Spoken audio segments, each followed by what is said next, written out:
Texte numéro 11. Mardi 30 mai 2023, j'ai écrit une version spéciale du texte Mon arbre d'amour pour pouvoir le lire avec d'autres personnes. Nos arbres d'amour. Prince Valium est le réconfort des dames et des cires déçus.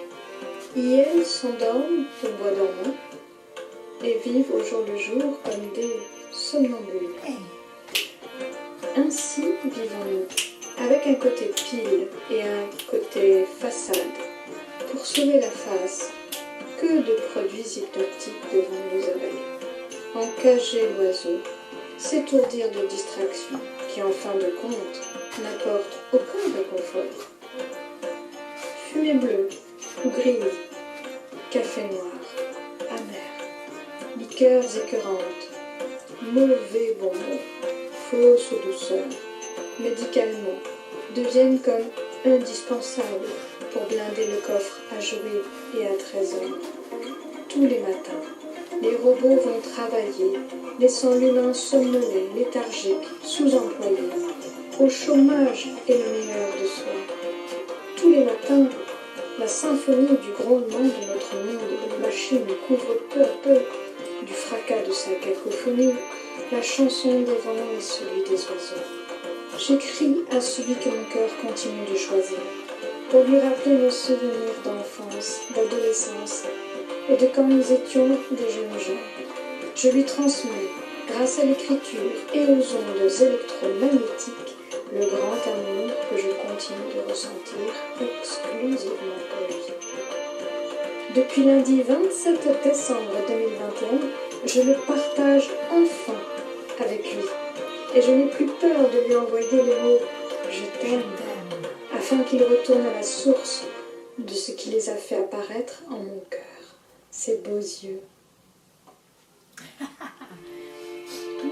Comme les saumons, ces mots sèment l'amour en son esprit pour un nouveau cycle de vie. Fasse que la lumière chasse les ombres en celui-ci, comme elle le fait dans le mien, afin que lui aussi découvre en lui-même des facultés profondes de compréhension apaisante, une lucidité libératrice.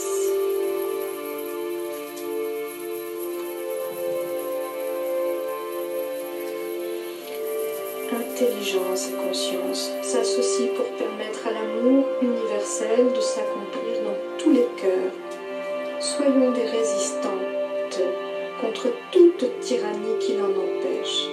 Nous, qui aimons aimer, faisons de nos tours d'ivoire un nid douillet, d'où nous pouvons envoyer des messages à la lune et aux étoiles. Que cette tour soit la partie visible de nos domaines, que l'univers intérieur de nos imaginaires soit nos maisons, nos refuges, nos abris, le royaume où nous régnons. Les enfants ne sont pas des clones de leurs parents, et c'est pour cette raison que des réalisations originales les aspirent au-delà des projections familiales. La meilleure des réussites est d'être heureuses. Ils sont, tout comme leurs ascendants, des créations uniques et révolutionnaires, des œuvres de la maîtresse vie. L'indépendance et la liberté ne s'opposent pas à la tendresse et à l'amour. Elles lui donnent de l'espace, de la grandeur. Dessinons nos arbres d'amour, où l'envie d'aller nicher nous fait voler de nos propres ailes. Imaginons que nous nous endormons entre les bras de quelqu'un que nous aimons. Ce quelqu'un, cela peut être soi. Nous nous endormirons sans drogue, sans écran. Nous saurons en quoi consiste notre travail. Scellons le serment et engageons-nous à réaliser une promesse par une offrande à l'enfant que nous fûmes, toujours vivant dans nos cœurs, et en même temps à tous ceux à qui nous avons envie de transmettre le trésor récréatif enfin révélé, le phénix libéré de la cage. Continuons d'accomplir le trait d'union intergénérationnel, transmettons la vie à notre tour, de la façon dont nous sommes unis, d'une manière affectueuse et spirituelle, Rien ni personne ne peuvent nous séparer. Nous faisons partie d'une belle histoire commune et nous vivrons dans la mémoire des uns et des autres. Diffusons l'espoir pour plus loin que nous. L'amour le plus fort est invincible.